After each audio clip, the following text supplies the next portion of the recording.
We're heading this way. Oh my god, dude. I just landed the parachute on the roof and made the sniper. That was so dope. Are you gonna drive that? Yes. Oh, I'm getting lit up from the inside though. Don't worry, here comes the cavalry. Yeah!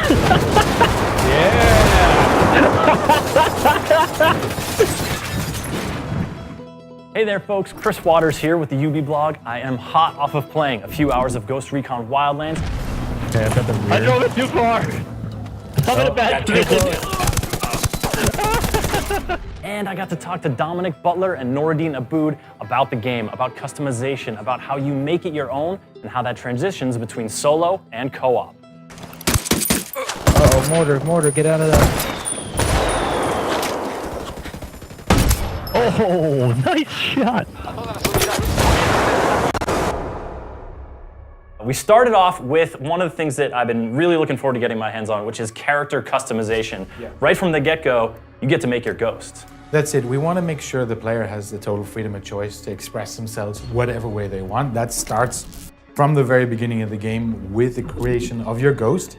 You choose the gender, the ethnicity, the hair, the gear they're wearing, but it also extends then to the loadout, the type of ghost you want to be, what kind of weapons and tools you want to bring into the battlefield, and really kind of make it your own. So when you're playing, let's say, 4-player co-op, everybody has access to the whole range of the customization.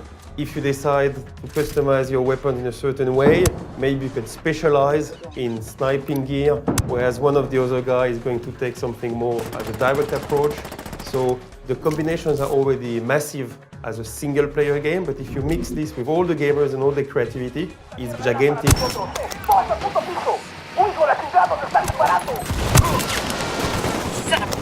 Crap. On the container. And that customization, tweaking your weapons, adjusting your loadout, that can all happen on the fly wherever you are. Yes, the whole game actually is fully seamless. You have access to 2 main weapons, and then you can play in terms of also what you found on the spot, but there's not a concept of going back to a specific base. One of the other ways you customize your ghost is through skill points, and those are, again, something you can, find intel to sort of locate around the map, but then you sort of spec your ghost towards the kind of things that you find yourself using or that you might want to try to use. That's it. That's exactly it. We've kind of separated the skill upgrades into different, it's not classes, but it's more play styles to suit the way you want to play. So if you find you're someone who's using the drone regularly, doing recon, maybe you want to add thermal vision or night vision, you want to add maybe an explosive payload to it, or an EMP pulse that's going to disable vehicles and knock out lights in a camp and allowing you for that kind of stealth approach.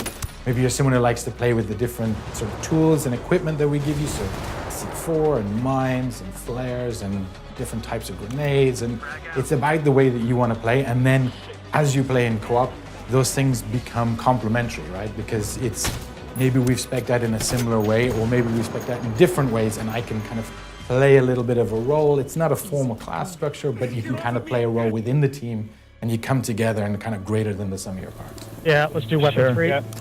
Target down. Nice grenade. Once you get together and you pick a mission and you start going, things just start to flow from one thing to the next, be it to a next mission or be it passing a target of opportunity.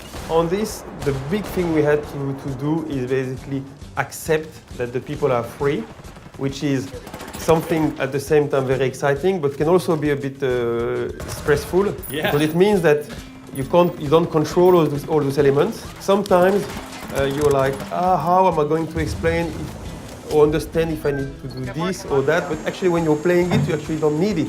You're just chasing all sorts of opportunities. So it means, yes, sometimes you'll have 4 guys who are actually going to split, running into 4 different missions. On the other hand, sometimes you'll have all of them 4 together fully synchronized. We just look at the playground and see what happens. And over the last few years, we kept improving our systems, trying to see how the people play with it and tweaking them.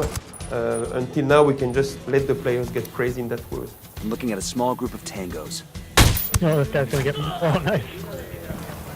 There's also a ton of vehicles, and like literally any vehicle you see, you can grab. That's exactly it. If you can see it, you can steal it. It's free. it allows you to kind of express the way that you want to play. You know, do you want to roll up heavy in an armored SUV? You're going to have to go find one. Probably going to have to fight a little bit to get it, but you're going to get that extra support. You drop in, you know, at night, base jump from the helicopter. Do you want to just roll up in a regular civilian vehicle and just take your chances with it? It's about you playing the way you want to play.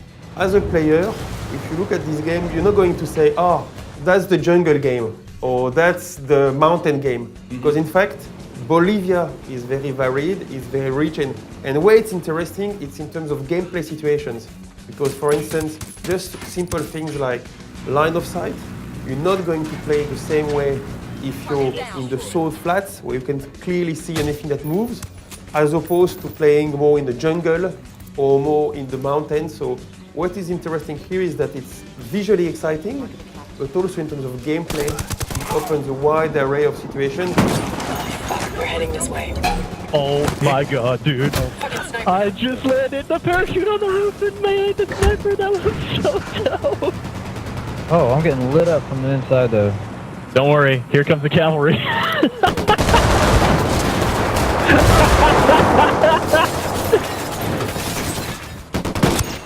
It was so great to get my hands on Wildlands, getting me really excited for the launch, which is coming up soon. It is. It's coming out on March 7th on Xbox One, PlayStation 4, and PC. Look for it then, folks.